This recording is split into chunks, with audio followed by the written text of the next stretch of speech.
Many of life's failures are people who didn't realize how close they were to success when they gave up. Thomas Edison. A quote I go to when I've lost my why, when my frustration over the lack of a particular result overshadows everything. I don't think we realize how transformative these moments are. When confronted by them, we're presented two options: give up or emerge better than we were. It's not intuitive, right? It's not normal to think, I know this is hard, but hey, I'm one adjustment away from getting it right. One move away from uncovering momentum. That's why in such moments, I rely on others to remind me, and it's why I remind you now. To reiterate how small a push is required to simply get things moving. To remind you that you do want this. It does mean something to you. And you know what? These are the moments you'll look back on with the tear in your eye, a smile on your face, and you'll be grateful you pushed through. These moments, the darkest of nights, the lowest of lows, when we're lost, we're stuck, unsure, they are the ones that matter, so shake it off. See the difference? The reason so many people turn around is because they don't know the secret I'm about to tell you. The very same secret those before have passed on to me. You don't need to do anything but not stop. And if that seems too obvious or cliche, let me explain to you that it's in going that we're forced to find solutions. We're forced to become more. It's incredibly hard to stop an object in motion. But the question is, can you move forward when you don't have the answers? When you're tired? When what you've been looking for is nowhere to be found? Can you imagine at that moment what the other side will be like? Looking back on your journey, knowing that where others stopped, you hung on. Where the cost was too much for so many, you laid it all on the line. These are the decisions you have to make now. So don't listen to that voice rationalizing, begging you to take it down a notch or return to the normalcy of yesterday. Let this message resonate. Hear me. Embrace the fact that you are always one move away from recapturing momentum, from finding yourself again. It's there. Everything you need is there. Have the patience to find it, the patience to do what you do best. Find a way.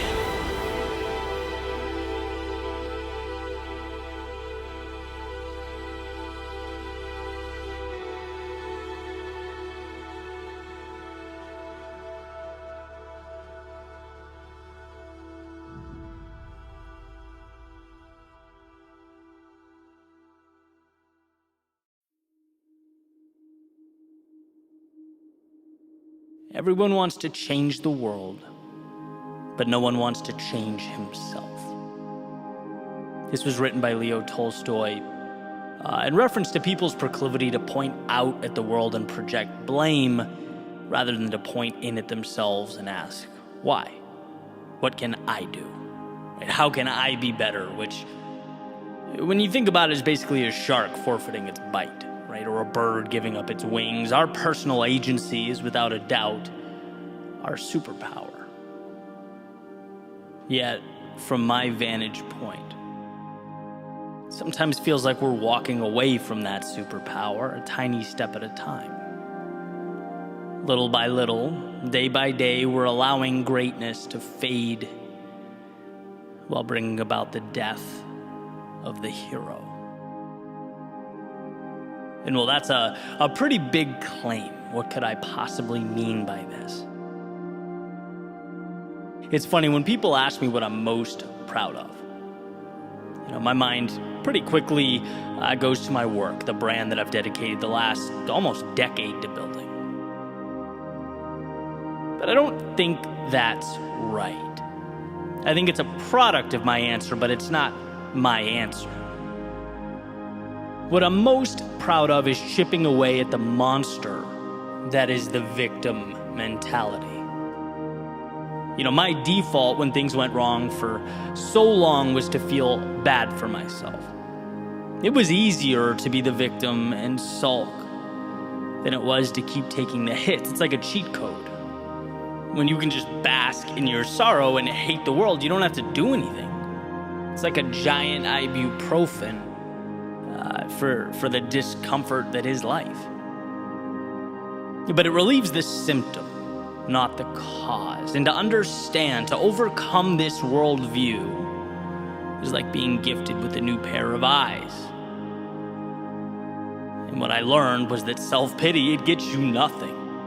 It leaves you resentful, disappointed, envious, wandering down a path that is not your own. What I learned was that my story needed a hero. That's why as I grew, I spoke about the power and the beauty of doing the difficult thing. Running in the rain, chasing the metaphorical fireflies, taking the last train home. See, until you immerse yourself into that vast unknown, you stay in a cell of your own making. You build walls of limitation and you exist entirely within them.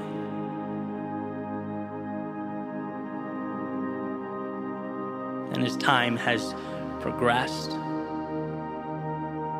I look back, there are two things worth mentioning. One is that we find life's meaning in the difficult thing. And two, there is a fundamental misunderstanding and even from time to time contempt for what the difficult thing means, for those who speak of the difficult thing as though hard truths are in some way inconsiderate. Like diverging from the comfort of one's feelings implies a lack of empathy. But that's wrong. If you love someone, if you care about someone, if you care about yourself, you say what is true.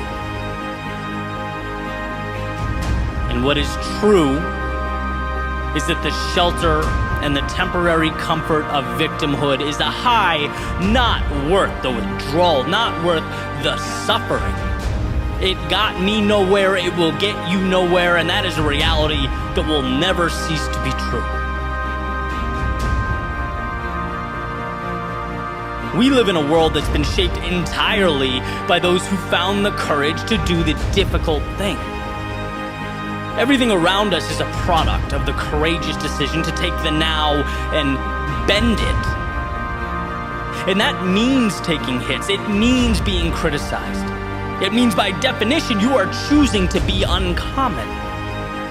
You're choosing to change things, yourself, and by default the world around you. There's nothing wrong with being common. Quitting is relatable. Failure is relatable. Falling short is relatable. Because we're all human and we've all been there. But these stock features of humanity, they are not worth celebrating. We don't put on pedestals the familiar. No, we put on pedestals the times that we've reshaped the familiar. And a world of participation trophies is a world that has disincentivized that which makes life worth living. It cripples the very pursuit that ignites the soul, a push towards the extraordinary. It's time we resurrect the hero. See through the facade of short-term comfort that leads to long-term emptiness. In a world where attention is currency, it's time we acknowledge the payment we receive when we play victim buys only despair. Sure, we're flawed. That will always be true, but we are capable of manufacturing greatness. We're capable of capturing hearts and captivating minds. If you could only see within yourself that story unwritten, if you could feel the greatness that awaits, the roads to be traveled and mountains to be climbed, there would be no debate. There'd be no hesitation about that march to the belly of the beast. If only to show that our demons exist solely where we allow them to. Resurrect the hero. Fight those battles that light you up.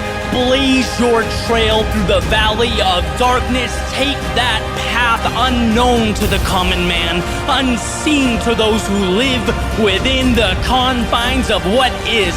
Resurrect that hero, because you need you, because the world needs you. There's no time to be down or sad or dwell on the mistakes of yesterday. There's too much on the line to pretend that settling was the plan all along, or to point at the obstacles with disdain and hatred while life rotates around you. No, resurrect the hero. Resurrect your answer. Resurrect the person you were meant to be. It may not be simple or intuitive. It may cause you to give more than you knew you had. It may not be easy. But my friend, easy never changed the world.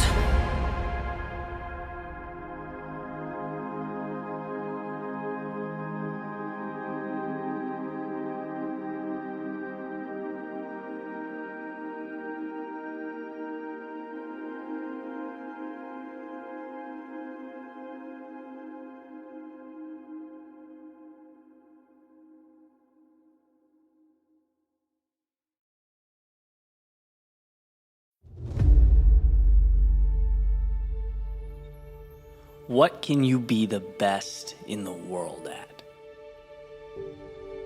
Life is a complex place. Complexity sometimes means confusion. It means we forget the big picture. What's our purpose? What are we chasing? What are we bringing to the world?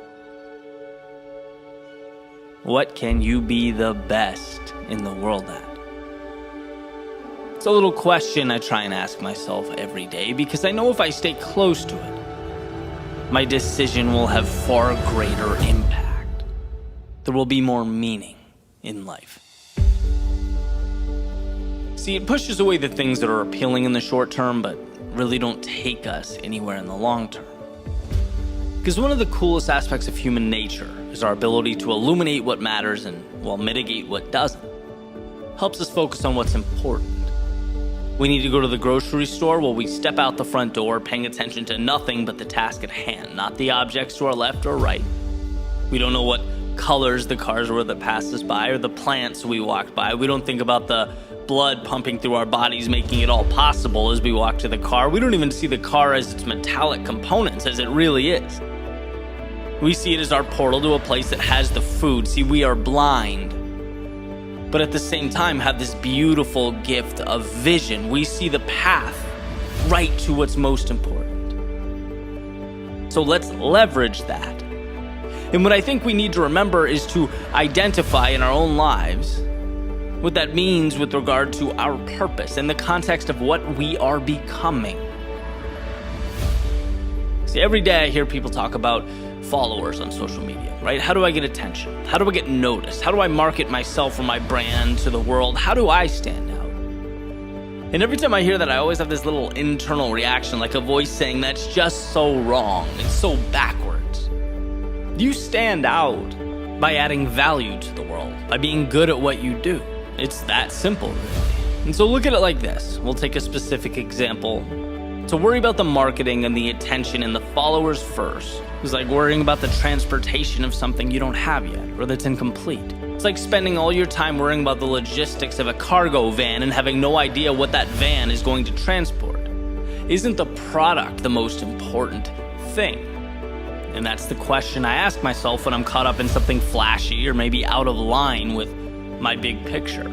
To make sure I'm on track in this crazy world, if social media disappeared tomorrow, are you good enough at what you do that you could take that product or service or skill set to another platform and start again?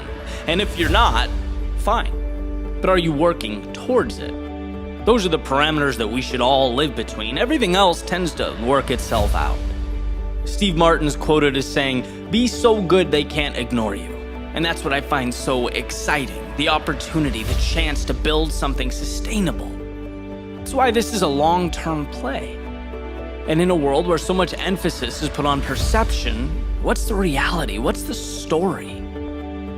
Right? The pictures are great on the surface, but what's the value that resides below that, underneath? What are you working tirelessly day and night to be exceptional at?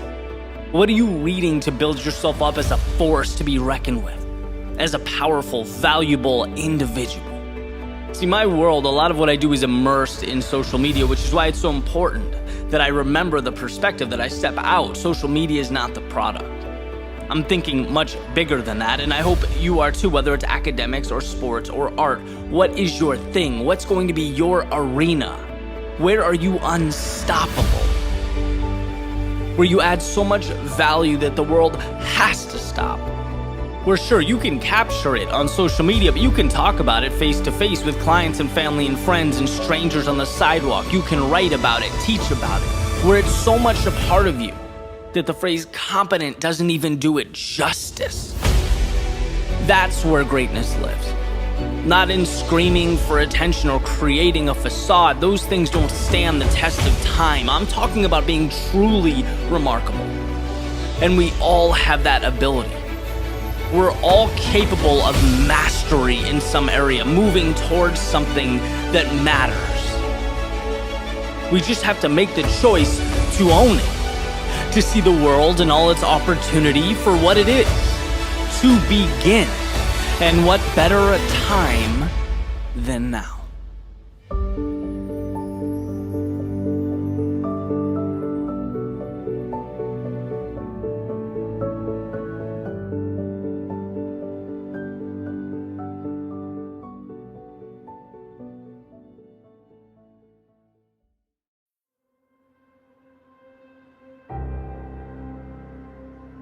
There is no finer a line than the one that separates failure and success. When you think about how a fraction of a second, an unforeseen variable, a slight miscalculation can ultimately mean the wrong result. The one you didn't want, that dreaded word, failure. And when we see failure, we think, well, back to the drawing board. That wasn't it. We simply missed the mark. But what I'd love to point out is how so much of the time this isn't the case. Right? We erroneously judge our approach based on one outcome, one swing of the axe. The tree doesn't fall, so we blame ourselves and doubt the process. And it's like, I get it. No one wants to continuously jam a square peg into a round hole. It's the definition of insanity. Doing the same thing over and over again and expecting different results. But I'm not talking about that. I'm talking about giving yourself a chance, not walking by the thing you need. And far too often, we tear it down to start over because we assume the approach is wrong when sometimes it's not the approach. Sometimes things don't work at first. Some things take a while. Sometimes it's just reps.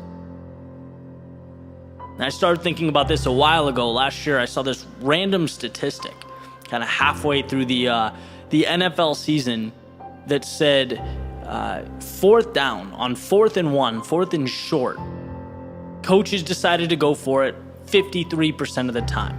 I think it was. That number might be slightly off, but right around there. The idea is that there's risk involved, which is what makes it a tough decision. And what I find interesting is that the decision to go for it on 4th and 1 ends up being one of two things. It's either creative, bold, and daring, or it's stupid, it's unnecessary and reckless.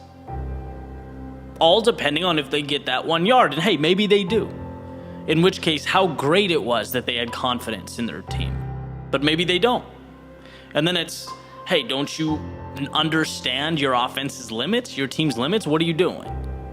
In both cases, the outcome determined whether the approach was the right one, regardless of how little differentiated the two. And I'm sitting here thinking, well, how does this apply to my life? how many times have I metaphorically gone for it on 4th and 1, didn't succeed, whatever it was. Let's say, my first YouTube video, since we're here, and I walked away at that point. Like, imagine saying, I put this video out, I didn't get the right outcome, so this isn't for me. As far as I can see, it's the same thing as a coach failing on 4th down and saying, you know what? I'm never going for it on 4th again. I mean, it's that irrational. Because as counterintuitive as it seems, you can't judge the value of a pursuit on one outcome.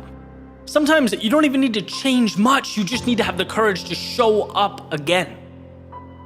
And going back to YouTube, which I've talked about, before, the same thing has applied.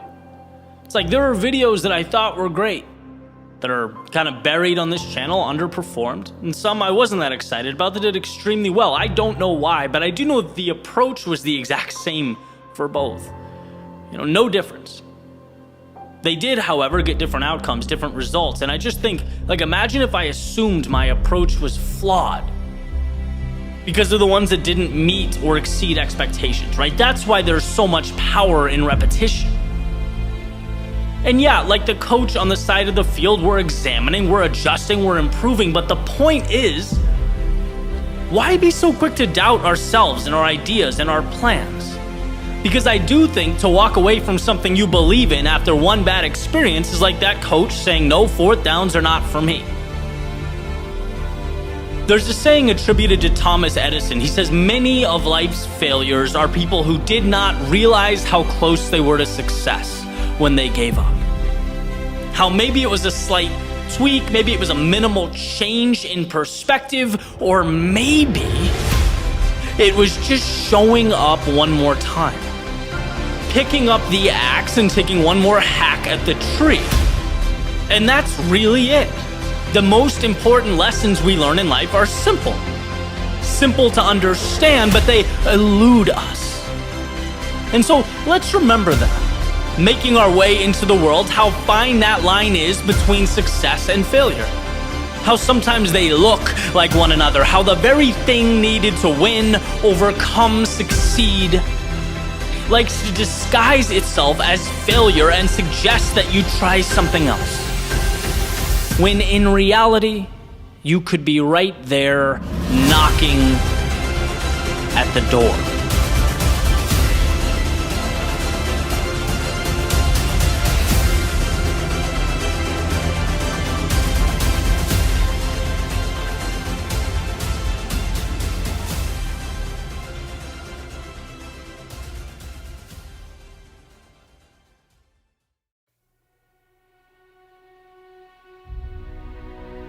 It's always fascinated me that we spend so much of our lives searching for the things that we realize in time we had all along.